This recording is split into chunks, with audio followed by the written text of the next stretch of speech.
Indian air force के लिए specially test series launch की गई है परीक्षा एप्लीकेशन पर, और इस एप्लीकेशन का लिंक डिस्क्रिप्शन बॉक्स में दे रखा है, जहां पर कि आपको मेरे द्वारा बनाए गए सभी पेपर्स आपको देखने को मिलेंगे। तो एग्जाम से पहले उन सभी पेपर्स को आप जरूर लगा लीजिएगा। ये टेस्ट सीरीज सिर्फ 150 रुपए की है, और इसमें कूपन कोड है 50% ऑफ प्राप्त करने के लिए। ये दिया हुआ जो कूपन कोड है SUPERFA50, इस कोड को आप अप्लाई करेंगे तो ये टेस्ट सीरीज आपको सिर्फ 150 रुपए में मिल जाएगी, और मेरा विश्वास है कि आपका स्कोर बहुत बेहतर हो जाएगा। सबसे पहला प्रश्न मैं आप सबके लिए छोड़ देता हूं। ये आप बताइएगा, a great many student have been declared successful. देखिए, आप जो भी एरर को फाइंड किया करें, आप उसे आगे भी थोड़ा सा देखा करें कि जो मैंने एरर को सही किया है तो वो आगे भी थोड़ा ऐसा तो नहीं है कि मैंने कहीं पर कोई गलत साइन गलत जो है टिक कर लिया हो, तो आगे उसका फर्क पड़ता है। जैसे मैं आपको बता देता हूँ, चलो ये वाला तो खैर आप ही बताना, आगे वाला देखिए मैं इसे बताता हूँ। We are going to launch this 3 crore project within the next few months. अब ये देखिएगा, जैसे वी आर गोइंग टू, इसमें तो कोई दिक्कत वाली बात नहीं है, टू के साथ फर्स्ट फॉर्म और वी के साथ आर आता है, ये हो जाएगा। आगे देखो, दिस 3 करोड़ प्रोजेक्ट, आप हमेशा याद रखना कि जब भी कभी इस तरह का कोई एरर आ जाए जिसमें कि बीच में हाइफन दे रखा हो, और जब हाइफन दे रखा है तो ज्यादातर क्या होता है कि हाइफन से दो नाउन को जोड़ा जाता है। एक तो ये नाउन हो जाएगा, एक ये नाउन हो जाएगा। तो ज्यादातर इसमें भी मैं बता दूं कि पहले वाला जो नाउन होता है वो संख्यावाची है ना, संख्यावाची होता है। हिंदी ज्यादा बोल रहा हूँ तो वो संख्यावाची होता है। तो ऐसे में ये याद रखना, जब दो नाउन किसी हाइफन से जुड़ जाते हैं तो ये एडजेक्टिव बन जाता है पूरा। अब बताइए मुझे, तो ऐसे में क्या होता है कि जो दूसरे वाला नाउन होता है वो कभी भी प्लूरल नहीं आता है। तो अब यहाँ पर देखिए 3 करोड़, ये दूसरे वाला नाउन प्लूरल आ रहा है जो कि नहीं आना चाहिए। वैसे भी देखो, एडजेक्टिव यार कभी प्लूरल थोड़ी होता है, तो ऐसे में प्लूरल नहीं बनता है। तो मैं 3 करोड़, जो ये एडजेक्टिव है, हाइफन से दो नाउन को जोड़ के एडजेक्टिव बना दिया, उसका भी आप प्लूरल नहीं बना सकते। तो ये वाला थोड़ा यहाँ पर गलत हो जाएगा, यहाँ पर प्रोजेक्ट ही आएगा। क्योंकि देखो मैं एक चीज बताऊं आपको, क्योंकि ये जो अगर मान लो ये एडजेक्टिव बन गया, एडजेक्टिव बन गया, ये आपका नाउन बन गया ना, तो इस एडजेक्टिव से पहले जो ये आता है इस पर डिपेंड करता है ये लास्ट वाला नाउन के सिंगुलर आएगा कि प्लूरल आएगा। अगर यहाँ दीज होता, दोज होता तो ये प्रोजेक्ट्स हो जाता, अगर यहाँ टू होता तो प्रोजेक्ट्स हो जाता। तो इस वाले ऊपर डिपेंड करता है। जैसे मैं आपको एक छोटा सा एग्जांपल बताता हूं, जैसे मैंने लिखा है यहाँ पर गुड बॉय। अगर यहाँ पर ए लिख रहा है, देखो इस एडजेक्टिव के बाद ये अगर ए लिख रहा है तो बॉय आएगा। अगर यहाँ पर टू लिख गया, टू गुड, तो फिर यहाँ बॉयज आएगा। वैसे ही ये वाला एरर है, तो आप इसे कभी भी गलत मत करना। कई बार आता है, और ज्यादातर क्या होता है नोट वाली संख्या में आता है। मेरे पास 100 रुपए के 3 नोट हैं, तो ऐसे करके इस तरह के क्वेश्चंस में आता है। एक और चीज याद रखें आप, यहाँ पर फ्यू वाला कॉन्सेप्ट भी काफी ज्यादा पूछा जाता है। फ्यू वाले कॉन्सेप्ट में आप हमेशा याद रखें, फ्यू और लिटिल ये दोनों को कम से कम एक चीज तो आपको याद रहनी चाहिए कि लिटिल जो होता है वो अनकाउंटेबल से पहले लगाया जाता है, हमेशा पेपर में यही आता है। और फ्यू जो होता है वो हमेशा काउंटेबल नाउन से पहले लगाया जाता है। एक और चीज आप याद रखें कि इस फ्यू के बाद जो भी ये नाउन आएगा वो हमेशा प्लूरल की कंडीशन में आता है, मतलब प्लूरल काउंटेबल नाउन जिस जो बहुत ज्यादा होता है, तो हमेशा वो आता है, ठीक है। और लिटिल के बाद हमेशा अनकाउंटेबल आता है। ये दो चीज आपको याद होना ही चाहिए। अब देखिएगा, ये जब मुझे टाइम दिख गया तो टाइम को देख करके आपको एक टेंस याद आना चाहिए, प्रेजेंट परफेक्ट कंटिन्यूअस, जिसमें कि सिंस फॉर आता है। और सिंस फॉर टाइम होता है ना उसमें भाई, तो याद रखना सिंस जो होता है वो हमेशा जब भी कभी निश्चित समय दिया होता है जिसमें ज्यादातर डिजिट नहीं आती, वहां पर आप सिंस लगाइएगा। कभी भी सिंस फॉर प्लस टाइम दे रखा है तो इसका मतलब है कि वो टेंस चलेगा प्रेजेंट परफेक्ट कंटिन्यूअस में, आप उसे पास्ट परफेक्ट कंटिन्यूअस में मत करिएगा, क्योंकि पॉसिबिलिटी उसमें भी हो सकती है, लेकिन ज्यादातर 99% प्रेजेंट परफेक्ट कंटिन्यूअस टेंस ही चलता है। तो ये चीजें आपका समझ में आना चाहिए।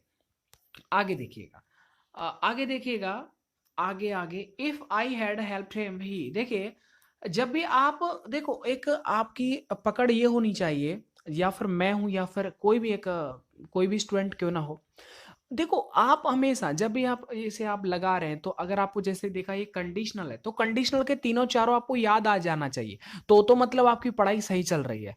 और एक और चीज, जिस एग्जाम में नेगेटिव मार्किंग हो वहां पर आप तुक्का नहीं लगा सकते, मतलब आपको प्रॉपर याद करना ही पड़ेगा। और प्रॉपर याद करना है मतलब आपको you will have to study, you will have to give some time to your study, वरना कुछ नहीं हो पाएगा।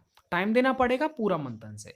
तो देखो इफ के साथ यहाँ पर देखो ये क्या है, मैंने हमेशा बोला है कि हेड थर्ड फॉर्म आ जाए तो आगे वाले सेंटेंस में वुड हैव थर्ड फॉर्म चलता है। तो इन चारों में देख लो वुड हैव थर्ड फॉर्म कौन सा है, तो देखो भैया वुड हैव थर्ड फॉर्म वाला ये है। तो ऐसे करके आपका डी वाला राइट आंसर हो जाएगा। एक और चीज देखो, एक और सबसे बड़ी याद रखना कि ये जो इफ होता है ना, इफ हो या फिर व्हेन हो, इसके साथ कभी भी फ्यूचर नहीं चलता है। आपके पेपर में कई बार आया ये क्वेश्चन, इफ के साथ उसने शैल बिल लगा दिया है तो कभी भी फ्यूचर नहीं चलता। एक तो आप ये बात याद रखा करो जब भी कभी कंडीशनल आपके सामने आ जाए, और एक ये याद रखा करो कि अगर इफ के साथ जैसे देवर भाभी वाला रूल है ना, वर आ गया तो आगे वुड चलेगा, ये चीज याद रखा करो। अगर हेड थर्ड फॉर्म आ गया तो आगे वुड हैव थर्ड फॉर्म आएगा, तो ये चीजें आपको याद रखना है। इफ के साथ अगर ये प्रेजेंट इंडेफिनिट आ गया तो लास्ट वाला प्रेजेंट और फ्यूचर इंडेफिनिट चलेगा, तो ये याद रहेगा तो आप गलती नहीं कर पाएंगे। तो बार बार रिवीजन जरूर किया करो, आप आगे बढ़ जाएंगे। आगे देखिएगा, ये कुछ मैंने यहाँ पर सिनोनियम ले रखे हैं आपके एक बार रिवीजन के लिए। ये बताओ बैरन है ना, बैरन, बैरन फील्ड होती है। फील्ड बैरन का मतलब जो उपजाऊ भूमि ना हो, मतलब जिसमें कोई उपज ना हो। जैसे अभी गेहूं सब हट गए ना, अब तो खैर चरी वरी उनका टाइम चल रहा है। तो बैरन अभी ये उसे बैरन होते हैं जिसमें उपज ही नहीं हो, मतलब धरती उपजाऊ भूमि नहीं होती है, तो उसे बैरन बोला जाता है, मतलब बंजर। तो उसका मतलब क्या हो जाएगा सिनोनियम इसमें, अनप्रोडक्टिव, यानी कि जो कोई प्रोडक्ट ही नहीं दे रही है, मतलब अनप्रोडक्टिव हो जाएगा। देखिएगा कभी कभी जो चार ऑप्शंस होते हैं उनमें आपको बहुत क्लोज वाला जो थोड़ा मीनिंगफुल होता है वो आपको उसके क्लोज जाना होता है। आपने जो याद किया उसका भी मतलब और यहाँ पर अनप्रोडक्टिव का भी मतलब सेम है। ठीक है, आगे देखो होलसेम, लाभदायक, प्रॉफिटेबल और गुड, ये देखो सब पॉजिटिव है, लेकिन अन लग गया मतलब नेगेटिव है। और बैरन जो होती है वो हमेशा नेगेटिव ही होती है, तो ऐसे करके अनप्रोडक्टिव आपका राइट आंसर हो जाएगा। आगे देखिए इनफेमी। अब देखो इन होता है, अन होता है, ये नेगेटिव करने में काम आता है। जैसे अब देखो इनफेमी आ गया, अब इनफेमी जैसे ही आपके दिमाग में चलेगा तो इनफेमी का सिनोनियम जो हो जाएगा वो हो जाएगा नोटोरिएट, नोटोरिएटी। तो नोटोरिएटी का मतलब क्या होता है, शैतान टाइप का, एकदम दुष्ट टाइप का, है ना। तो नोटोरिएटी ये हो जाएगा आपका ये वाला। एक है इसमें ग्लोरी, भाई ग्लोरी तो मतलब अच्छी चीज को दर्शाने लगता है ना, मतलब ग्लोरी का मतलब यश, प्रशंसा पात्र। एक है इसमें इंटेग्रिटी, इंटेग्रिटी तो बहुत प्यारा वर्ड है, मतलब ईमानदारी को बताता है, सत्यनिष्ठा को बताता है। तो ये चीज आपको याद रखना है। अब देखो मैं आपको एक, ये उल्टा है मतलब ये ऑपोजिट है, क्या है ये, अपोजिट है। तो ग्लोसरी, सॉरी ग्लोशी, ग्लोशी का आपको उल्टा बताना है। आप इसे पढ़िएगा आराम से, थोड़ा सा टाइम दिया करो किसी भी क्वेश्चन को, आप गलत मत किया करो, गलत करेंगे तो कॉन्फिडेंस कम हो जाएगा। फिर बार बार आप बोलोगे कि यार इतना याद करता हूँ फिर भी याद नहीं रहता। कभी कभी क्या होता है कि हम चार ऑप्शंस को पढ़ करके भी हम अपने आंसर को सही कर सकते हैं। तो ये ग्लोशी है, तो ग्लोशी का मतलब क्या होता है, जैसे चमकीला होता है, फेस है ना ग्लो करने लगता है, ग्लोशी चमकीला। लेकिन उल्टा क्या हो जाएगा इनमें चारों में से, डल। तो डल थोड़ा सा फीका टाइप का। एक है बियरी हो, टायर्ड हो, मतलब उसी को बोलते हैं, एकदम थकान से संबंधित वर्ड है ये। तो ये याद रखना 34 उल्टा बताना था, मतलब अपोजिट बताना था। अभी आपको बेस्ट, आपको वन वर्ड वन वर्ड क्यों है ये तो इडियम्स एंड फ्रेजेस हैं। चलो देखो अ डैम्प स्क्विब का बताना है, कई बार मैंने बोला है, कई बार रिपीट किया हुआ है। अब तक 1200 से ज्यादा वीडियोस चैनल पर हैं, तो अगर आप इनको भी देख करके चले जाते हैं, मतलब अगर 100-200 भी देख के जाएंगे तो पक्का लिख के दे सकता हूँ। और काफी विद्यार्थी तो बहुत अच्छे हैं, बहुत पुराने यार, वो मतलब मेरी हर चाल को पकड़ लेते हैं। आगे देखो अटेम्प्ट स्क्रिप्ट का मतलब क्या होता है, अ डिसअपॉइंटिंग रिजल्ट। आपका जो रिजल्ट है वो डिसअपॉइंटिंग है। एक और चीज, आपका रिजल्ट डिपेंड करता है आपकी मेहनत के ऊपर, आपकी परिश्रम के ऊपर। जितना पढ़ेंगे, जितना तैयारी करेंगे, उतना अच्छा रिजल्ट आएगा। तो अडैम्प स्क्रिप्ट का मतलब अ डिसअपॉइंटिंग रिजल्ट, रिजल्ट आपका फेल, मतलब क्या हो जाएगा, डैम्प स्क्रिप्ट हो जाएगा, डिसअपॉइंटिंग रिजल्ट हो जाएगा। इन कोल्ड ब्लड, देखो इन कोल्ड ब्लड का मतलब क्या होता है, एकदम एक इसका एक और है, इन चारों में से भी ये ना मिले तो एक और होता है कि without feeling with cruel intention, वो भी होता है इन कोल्ड ब्लड, जानबूझ करके। तो इन चारों में से जो क्लोज है वो डेलिबरेटली है। आगे देखिएगा, to take someone for a ride, to take someone for a ride, इसका मतलब होता है किसी को धोखा देना, मतलब डिसीव करना, डिसीव समवन, तो ये बी वाला पहुंच जाएगा आपका आंसर। एक और देखिएगा, to move heaven to heaven and earth, अब मूव कर रहा है भाई स्वर्ग में और धरती में, क्या कर रहा है, मूव कर रहा है। इसका मतलब क्या होता है कि वो एडी चोटी का जोर लगा रहा है, फुल दम से मेहनत कर रहा है, जैसे आप अपने एग्जाम को क्रैक करने के लिए।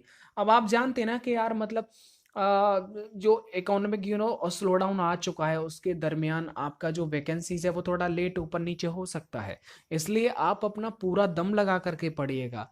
समझ में आया? वरना लेट वैकेंसी हुआ तो आपका उम्र निकल जाएगा, जीवन भर रोते रहोगे। इसलिए आप कोई भी ऐसा कुछ मत छोड़िए अपने सब्जेक्ट में जिसमें आपको तुक्का लगाना पड़ रहा हो। हर कॉन्सेप्ट को अपने दोस्तों से डिस्कस करिएगा। मैं एयरफोर्स नेवी वाले बच्चों से भी डिस्कस करता रहता हूँ, जो मुझे नहीं आता मैथ रीजनिंग इनमें, तो मैं उनसे पूछता हूँ। बहुत अच्छा ब्रिलियंट बच्चे मेरे ग्रुप में हैं। तो फिलहाल में आप भी अपने आप को एक अच्छा स्टूडेंट बनाइएगा। तो इसका मतलब था टू ट्राई एवरीथिंग पॉसिबल।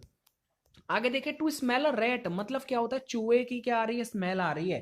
तो इसका मतलब क्या हो जाएगा, मतलब कुछ शक हो रहा है, कुछ सस्पेंशन हो रहा है। अंडरस्टैंड? कमरे में चूहे की स्मेल आ रही है, इसका मतलब मम्मी कुछ तो गड़बड़ है।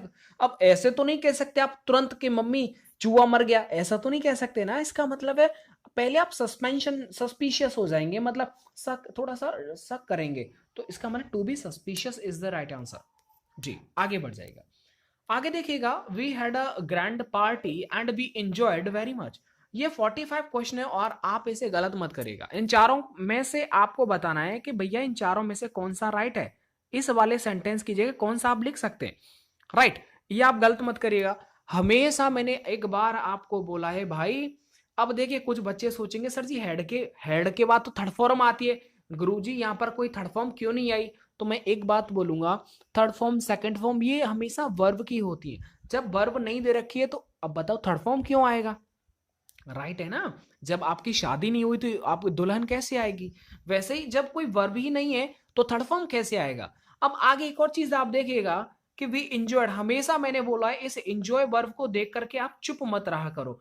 इस इंजॉय वर्ब के बाद ये देखा करो कि सब्जेक्ट का रिफ्लेक्सिव प्रोनाउन आ रहा है या नहीं आ रहा है। मतलब रिफ्लेक्सिव प्रोनाउन आना चाहिए तो वो सब्जेक्ट का ही बनता है। जैसे वी का क्या होता है, अवर सेल्फ आना चाहिए, तो इंजॉय के बाद वो रिफ्लेक्सिव प्रोनाउन आता। अगर आई होता तो माई सेल्फ आ जाता, यू होता तो योर सेल्फ या योर सेल्फ आ जाता, राइट। अगर दे होता तो देम सेल्फ आ जाता। मतलब यहां पर रिफ्लेक्सिव प्रोनाउन आना चाहिए, मतलब सी वाला राइट आंसर हो जाएगा।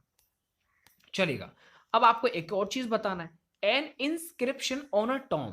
टॉम होता है ना भाई, टॉम, टॉम के ऊपर कुछ लिखा हुआ होता है। मतलब क्या बोला मैंने, मतलब अरे कब्र नहीं होती, कब्र के ऊपर लिख देते हैं कि इनका नाम क्या है, ये कहाँ से संबंध रखते हैं कब्र में ना, तो उसे एपिटाफ बोलते हैं। कुछ क्या बोलते हैं, लिखे जो ऊपर लिखा जाता है उसे एपिटाफ बोलते हैं। याद कर लेना, गलत मत कर देना। कोई भी एग्जाम देना कभी गलत नहीं करेंगे आप।